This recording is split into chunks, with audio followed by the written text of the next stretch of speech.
What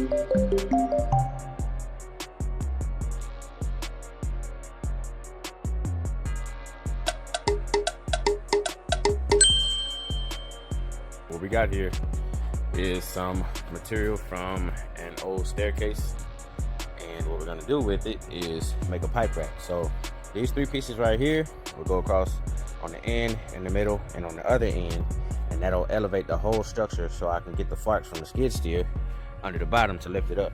So we're gonna put it in this setup right here. We're gonna have our 2 runners, then we're gonna have our crossbars. We're gonna have 4 crossbars, and then we're gonna have our sides that are gonna come up off of each one of the crossbars to kind of cradle the pipe.